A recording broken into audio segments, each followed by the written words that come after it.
Right, okay, good morning everybody. Good morning. You'll have to bear with me a bit, I'm getting a bad chest, so I might end up losing my voice a bit later on. Don't look too pleased about that. I've got a few projects today, obviously depending on time, we'll see how many we can get through. I know that there were a couple of requests for segmented work, but I don't do segmented work and I don't like demoing something I aren't comfortable with, because it's just, I'd be lying to you about how to do things. So I'm not going to do anything segmented. I have got an off-centre piece, possibly two if we've got time. One of them that I demonstrate is, it involves a little bit of texturing, and it's texturing with carving chisel. And a little bit of colour, because at the moment the colour side of things is starting to explode a little bit, it's going mad. So because of that, the piece that I do, we look at different ways of colouring, different products that are available from different companies. I am not sponsored by anybody, so you get a fair and honest review about what I think about them.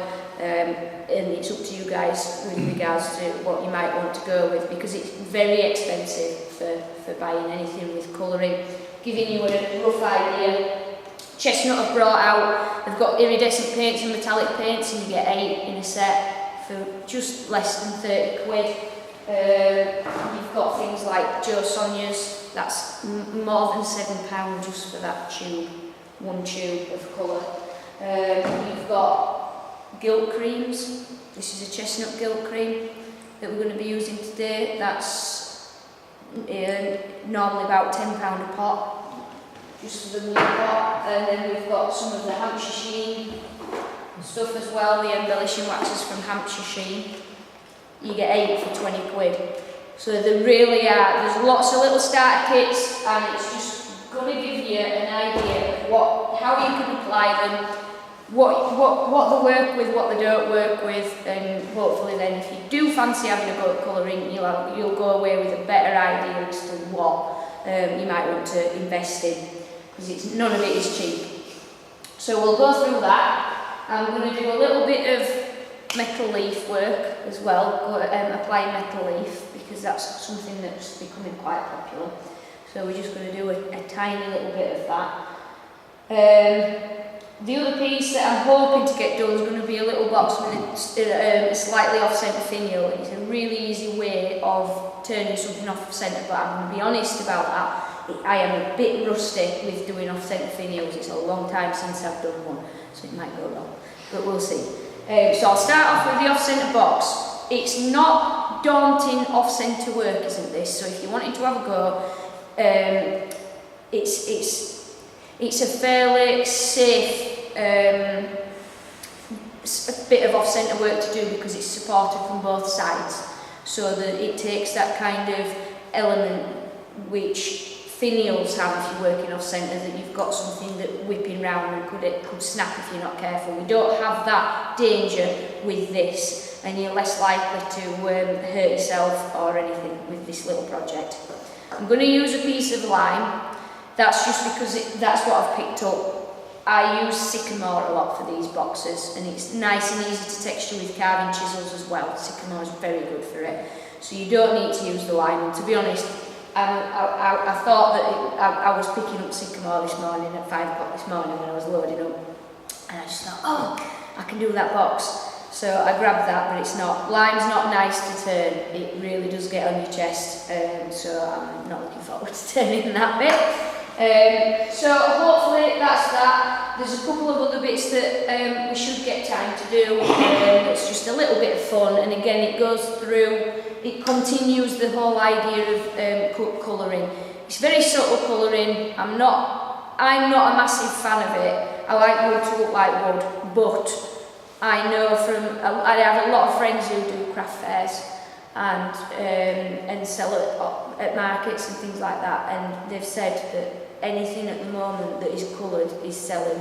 Kevin that I spoke to yesterday and Heather do Durham market every week, and he basically turns 2 of everything, and he pretty much colours one, and he says the natural wood is not selling at the moment at all. If you've got the same shape vase, everything about it, and it's coloured, it'll go, which is just bizarre. But that's the trend at the moment, so we've got to keep up. It's alright, we're not a very trendy club. Well, it's not, as I say, it's not fancy colouring, it's not going over the top or anything, it's just a subtle way of doing it with a few different techniques that are nice and easy to have a go with, and you will get a good result with it. Hopefully. So we're going to be doing a couple of little boxes potentially today. And this first one is going to be a triangular box, but it's going to have a twist in it, which is what the off-centre bit is all about.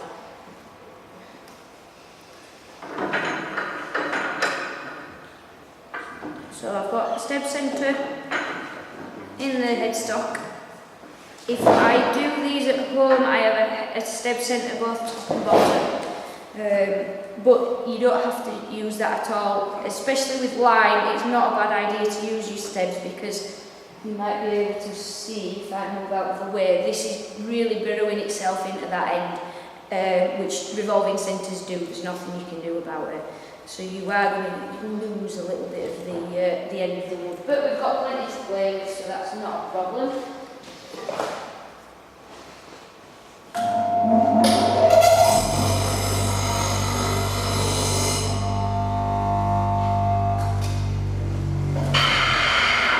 So I'll just rough this out.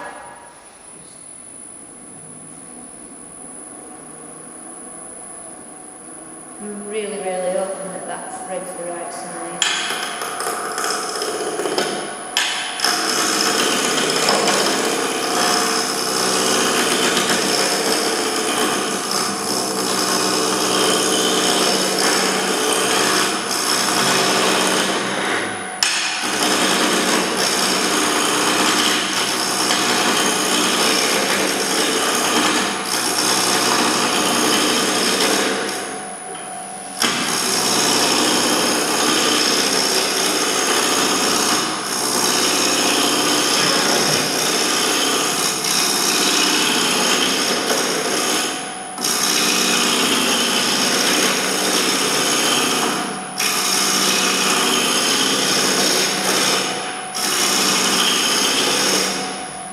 Is the spindle a little bit off on this lathe? Does the chuck normally move a bit? Does anybody know? Because that's bouncy. It's not a problem if it is, I can cope with it. I just don't want that to be the wrong side. I've got a thread adapter on it, and I'm just nervous about it.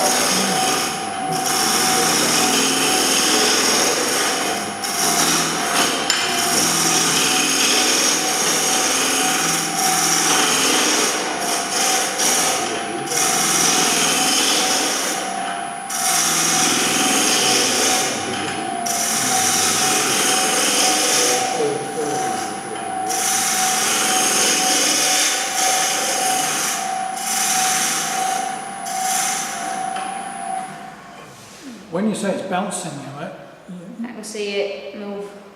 Right. It might be that the spindle's off. It's not a problem if I can deal with it. I just don't. It's because I've got a thread adapter on here and it didn't seem 100%. We'll find out, won't we?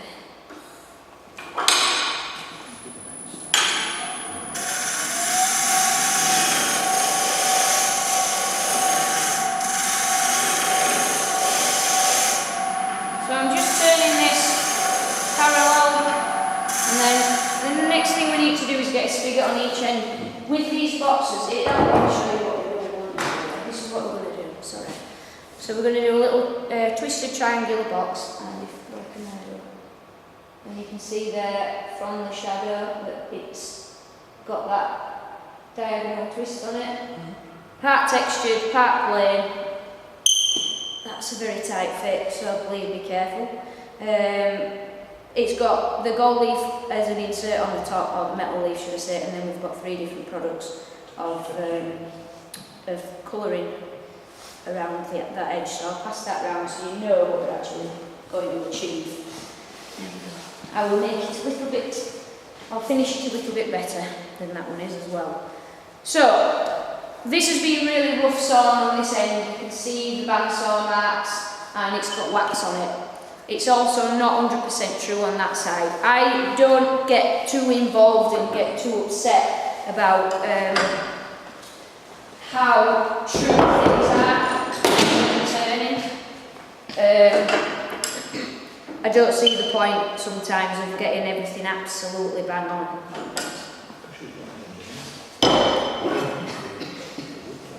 So, what I mean by that is, if I was going to be sticking a spigot on here to make a box, just a normal box, I'd put a spigot on. I won't be cleaning that edge up so it's absolutely perfectly flat. As long as it's not going to be sat against the back of, or the plate of the jaws, it's not going to affect it. What's more important is getting a good shoulder at the front, for the front of the jaws to sit up against to stop it wobbling. The back doesn't really do a lot, so I'm not bothered. But what we do need in this instance, we do need flat surfaces because we've got some working out to do. So we need to get rid of that wax, because trying to work this out through wax, it's not going to happen. And it must be as flat as we can get it so that it's as accurate as we can get it. So I'm just going to lift the tool rest up slightly. It makes me use the beading parting tool better when I lift it up, because it makes me lie the chisel onto the piece of wood. If I have it at a lower height, I end up going in straight on. And we don't want to be using the parting chisels or beading parting chisels like that, because you've no support for the cutting edge if we don't lie the bevel on there. And you'll be sharpening it endlessly because it won't cut properly. It'll just bounce on the wood. It'll ricochet off instead of just blading through it. So just give that a quick tinkle.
So spigot on one end, spigot on the other.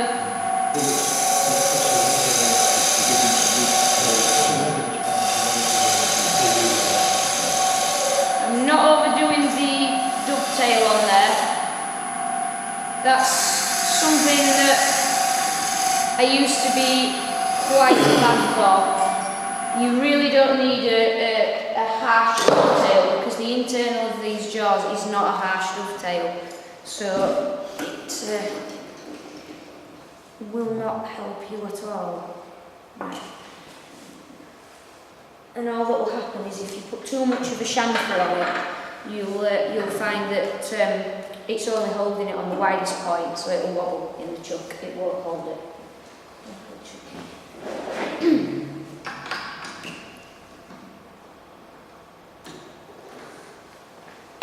Now, because we've got quite a deep hole in that end, I am probably going to have to put another dovetail further down and turn that whole end off, because we need that centre point for working out, so that's no good to us really at the moment. So pop that in the jars, and then this is the moment of truth as to whether this is the right thread adapter. Oops.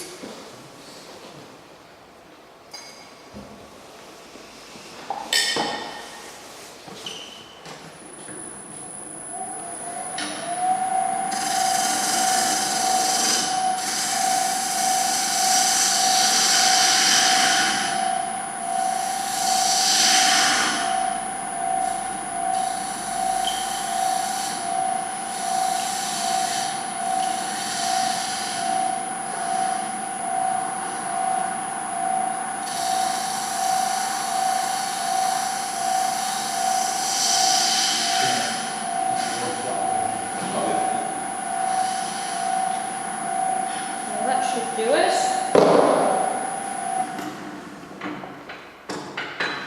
That's got rid of that deep recess, so I'll recut the spigot on here.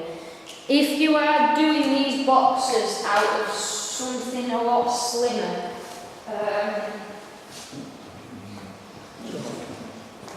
the brown one was done out of 2-inch square timber. Putting the spigots on, you might struggle with the marking out and chucking it off centre, because what you'll find is that where you mark it out, you might actually be putting it on between centres too close to the edge, so it can break your spigots. So on very, very slim pieces of wood, you don't want to put the spigots on just yet. You'll soon know if you do it whether or not it's the right thing to do when it comes to repositioning it. So we should be alright with this because it's slightly larger timber to begin with.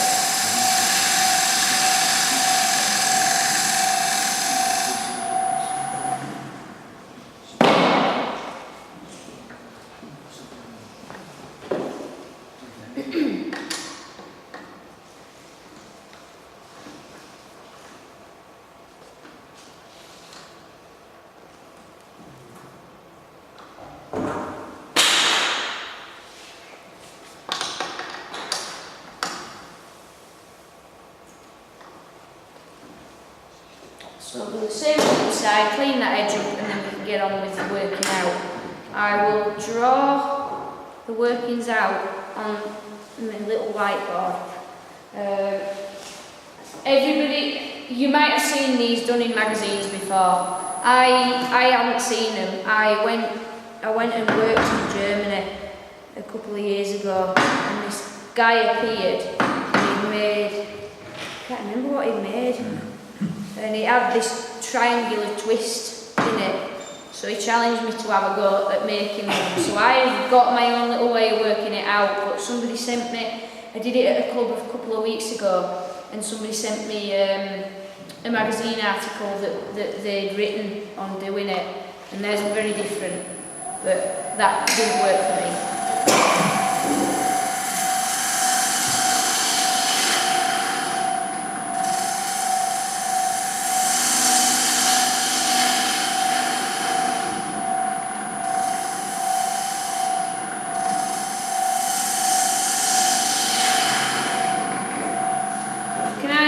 Because that just does not sound good at all. I don't want it to come off, and I don't want it to.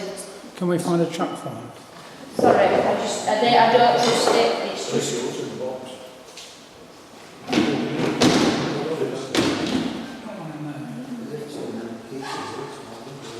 Some that's moving.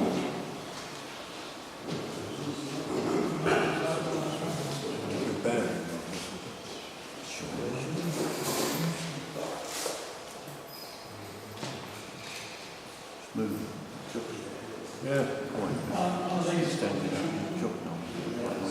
Yeah. Have you been out?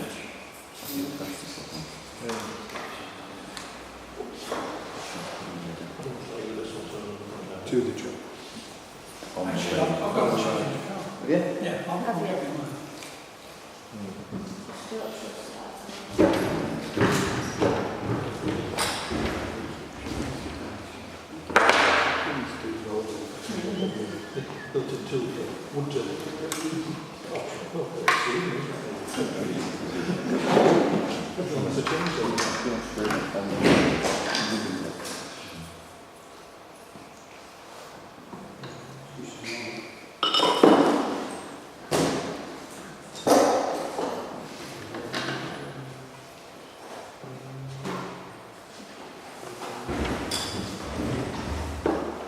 Sorry about this. I've got to be safe, and that's not. Yeah, that's spot on. That's perfect.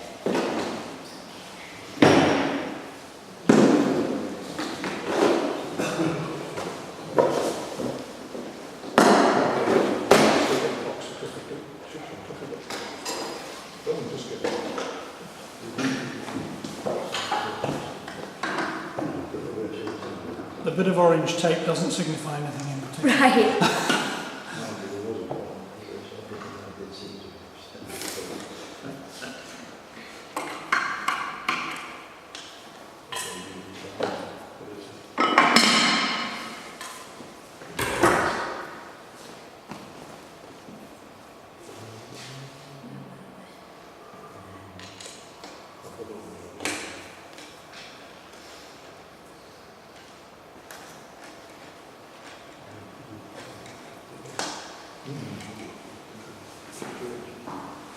If I was doing off centre, I'd have probably risked it, but you can't. If it's not right, it's not right. But if you're doing off centre stuff, it's just there's so much vibration and so much stress you're putting on the lathe. Even with this small amount that we're going to be doing, it's really not worth it.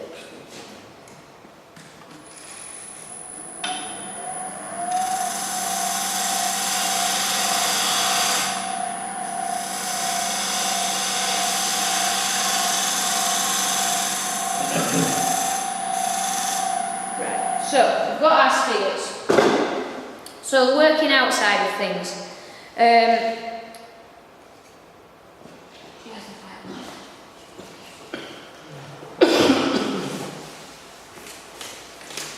thing you've got to bear in mind when you're working anything out on the lathe, if it's something that you've got to work out for each end, you've got to bear in mind that they are travelling on paper in opposite directions.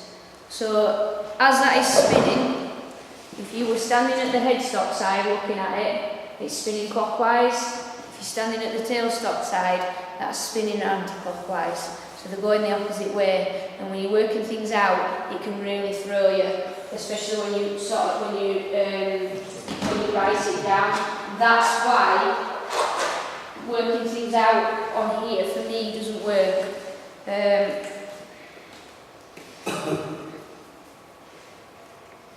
Because it looks like you've worked them out incorrectly. So what we are essentially going to be doing, I'll just draw this first and then I will explain what we are achieving. So we've got our spigot and we've got our centre point. I'm going to take a pair of compasses and I'm going to draw another circle around the inside, which is going to be 20mm in diameter, so that there is 20mm. I only ever go up to 25 if it's a larger piece of wood, and never go more than 25 because the amount that it will offset, because we are going to be mounting it on this on the outer edge of that circle, it will be far too much for the lathe to handle. It will just shake it to bits. So that is 20mm. Once you've drawn your 20mm circle, take your pair of compasses and just put the point somewhere on that edge.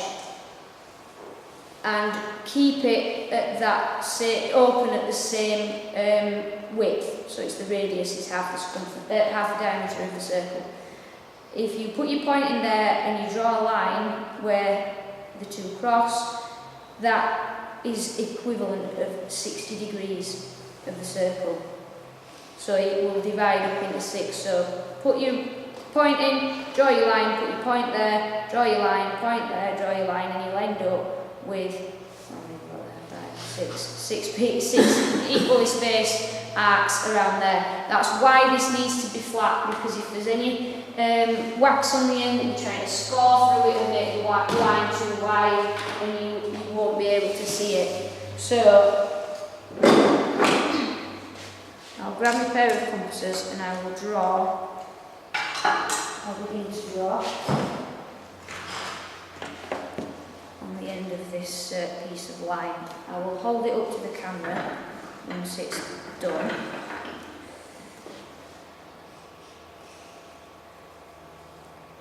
So these need to be roughly 10 centimetres apart. That is rough, I'm just guessing. I've done quite a few of these, so shouldn't be too far off. It is better to use a pair of technical compasses because they will keep themselves more evenly spaced. The little ones that you get in math sets can be a pain to use because they'll just keep moving every time you try and draw with them. So we've got our circle. I'm now going to take the point, and it doesn't matter where we put it on here, we're just going to put that on there and draw an arc. And as long as I don't move these compasses. They're a nice pair of compasses, aren't they? Not cheap. I bought them years ago when I was it for you? I think I bought it for you because we were doing loads of technical drawing, which was everything we had to buy with a fortune. So we've got our 6 points. Don't start doing that on the other side just yet because we've got an extra little bit to do in between. So once we've got our 6 points, all I do is draw a reference triangle in the middle, just joining up 3 of those, so you're just skipping one each time. That does not need ruling or anything, it's just for reference. One of these points I'm then going to take and I'm going to draw up the side, and then we're going to draw it along the top here to bring that point back down. It will then enable us to get the same 6 points marked out on the other side. That's quite essential. So I will just get a block of wood. If you've got a square, then that's even better than I haven't.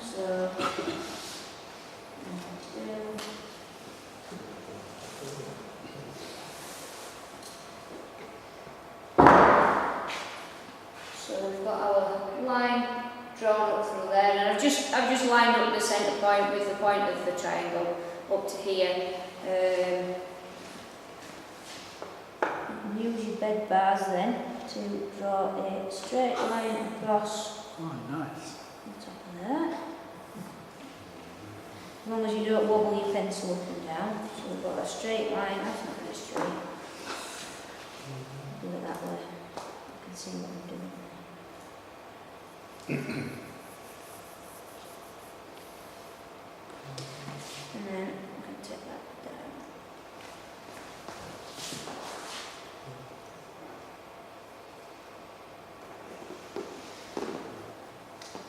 And then I'm just taking that point at the top and just drawing a line down there. The line across the top, I'm sorry that that's gone horribly wrong. You've got 2, but all it is to get the reference point down to that end. We can then use the compasses, make sure that they're set to the same as the other side. We have to move them as we put them down and draw our same triangle on this side. Sorry, our same circle